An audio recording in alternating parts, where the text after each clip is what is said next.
Now, I normally don't cover leaks on this channel, like this isn't what this channel is. It's very rare that I cover leaks in any form or fashion, but this is huge. So there's a ton of leaks going around saying that Call of Duty 2024 is essentially going to be taking the approach that Call of Duty 2023 is, where they took all of the maps, right? For this year, they're remastering all of the maps from Modern Warfare 2, 2009, 4, MW3, 2023. Except for those of you that don't know, Call of Duty 2024 is going to be developed by Treyarch, and apparently they're going to be taking a very similar approach where the game itself is going to be fully original. So it's not necessarily going to be like a remake of Black Ops 2 or anything like that, but it's going to be similar to how MW3 has all of the MW2 maps inside of it. Except this Call of Duty is going to have all of or most of the Black Ops 2 maps inside of it. I don't know if that includes like the DLC maps or if it's just going to be the base game maps. But regardless, according to the leaks, and as always, take all this stuff with not only a grain of salt or a pinch of salt, but like, you know, like a whole tabletop full of salt. We could potentially be seeing all of these classic Black Ops 2 multiplayer maps remastered in Call of Duty 2024, and I literally can't even contain my excitement. That sounds insane. If we could literally get all of these maps back in Call of Duty 2024, and furthermore,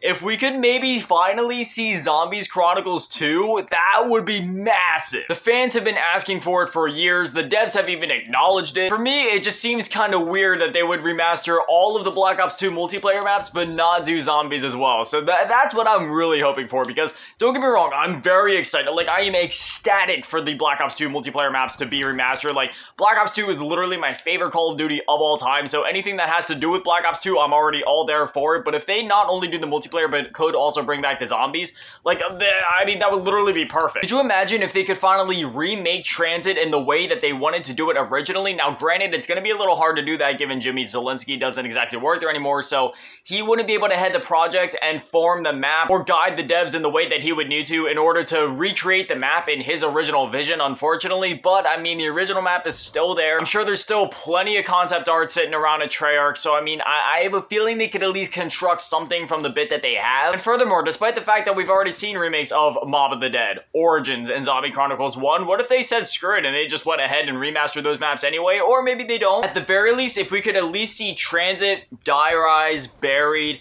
maybe even throw in Nuketown Zombies if you know, want to throw a little bone to the players. Those 4 maps alone, that would be enough for me, because we would have, you know, Transit and Die Rise and Buried, which are all more complex maps, and then you have like a more basic survival map like Nuketown, kind of like how they used to do it, where they launch a game with a more complicated map and a survival map. Like in Black Ops 3, they did Shadows of Evil.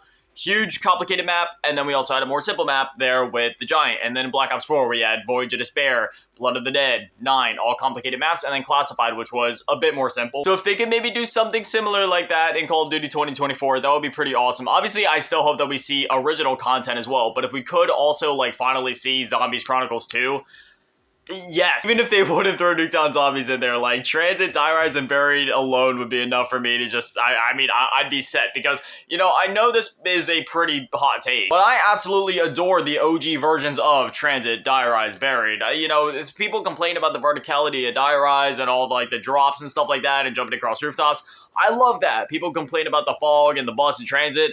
I love it. They could literally just port the maps over and I'd be happy. But if they take it a step further and give it like the full remake treatment, oh man, we'd be talking. Then when you compound that onto the fact that there's obviously gonna be like original content on top of that too, like original multiplayer maps and probably more remasters that they bring back. We probably see Nuketown 2025 in there. And as we all know at this point, like Treyarch, I'm just gonna say it, Treyarch develops some of my favorite multiplayer maps, period. Like Infinity Ward, they used to make amazing multiplayer maps, but in recent years, I don't know, man, they kind of been dropping the ball if I'm gonna be honest. Treyarch at this current point in time, I must say, is my favorite Call of Duty developer. So whether it's multiplayer, campaign, zombies, whatever it is, I have high hopes for Call of Duty 2024, because once you factor in all those remasters on top of whatever new content they end up creating, not only in multiplayer, but also zombies, new zombies content on top of remastered zombies content, it's just, it's a home run. Now, one thing I must say is that unfortunately, the only things that have, well, honestly, nothing has been confirmed, but the only thing that has been leaked out is the remastered multiplayer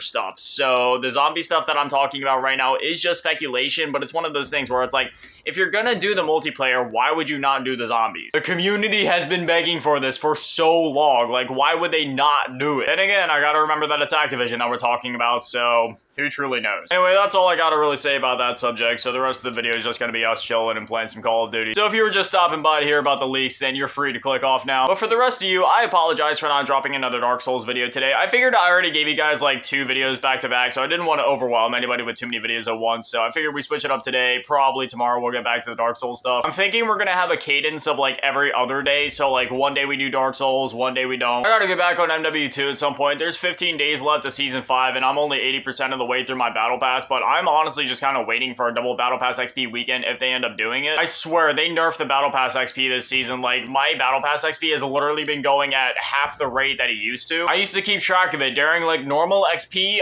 I'd be able to get 3 tiers per hour whenever I was playing on Shipment, and then during double XP weekends, I'd be able to get, like, 6 tiers per hour. But they nerfed it so hard into the ground. I literally get maybe 1 tier an hour if I'm lucky. Like, maybe 1.5, but no more than that. It's ridiculous. If you do the math, that means that I would have to grind, like when you account for like downtime in between the lobbies, at least like what, 15 to 20 hours for 20 tiers? No! I'm sorry, but I'm waiting for that double Battle Pass XP weekend. If it ends up not coming, then I don't know. I mean, I'll grind it out in the last, like, 5 days. They've done similar things before. I remember they did it during Vanguard, and I believe they even did it earlier in this very Call of Duty year. They have quite the tendency to just nerf the XP into the ground when it comes to the Battle Pass specifically. Like, they don't touch weapon XP, they don't touch player XP. They just nerf the Battle Pass XP into the ground because they know that's the only form of progression that players even care about anymore, because there is no other progression to go for in the game anymore. There's literally no point or reason to level up anymore because there isn't Classic Prestige, so it's literally just an arbitrary number getting bigger and bigger. And then when it comes to weapon XP, well, anybody that cared about going for Orion camo would have done that way earlier in the year anyway, so weapon XP doesn't matter, so of course they don't touch that. And it's funny because XP and weapon XP values are something that you can actually see in-game, whereas Battle Pass XP, that's the one thing where you can't see it in-game. That's the one thing that's not actually measured by numbers. So, you know, theoretically speaking, they could actually shift those numbers without telling anybody, and I mean, they could totally get away with it, unless the players are super observant like me to where, hey, yeah, I did notice it, but even then, I'm sure they could, like, chalk it up to something else or, you know, excuse it whenever it would be brought up. It's just really annoying, man. Like, I'm trying to level up my Battle Pass, and they're, like, actively trying to keep me from doing it. I don't understand it. Maybe it's a bug, but I highly doubt it. There's no way that something just goes from being one way for the entirety of the year and then just dramatically slows down by almost exactly 50%. Like, no, that doesn't happen. I'm ready for Call of Duty 2023, though, man. I am so excited for this year. Some people are a little disappointed by the fact that literally, oh, no, I had a lightning strike. I forgot to use it before the game ended. Some players are kind of disappointed about the fact that all the maps are going to be remasters from MW2, but honestly, I'm ready for it. Another year of MW2 with Rust, Scrapyard, Terminal, High Rise. Oh man, I am so excited. But anyways, now I'd love to hear from you guys. What are your guys' thoughts on all the leaks that we talked about? Do you think that I'm maybe getting my hopes up a bit too much by hoping that we could maybe see Zombies Chronicles 2 finally? I don't know. I don't think it's too far-fetched to say that we could potentially see it. I'm not saying that we will, but I don't know. I'm staying hopeful. Anyway, as always, a massive shout out. Thank you to all the Patreon and channel members. Thank you to all of you in the low baller tier, and even bigger shout out. Thank you to all of you in the big baller tier, Mellow Asking and Big Daddy Manny, and the biggest shout out. Thank you all to all of you in the G tier, Ron Adventures down the Cheese Hill. Thank you guys so much. You guys are literal legends. I love you. Thank you guys for watching. Have an amazing day. Stay beautiful. I love you all. Peace.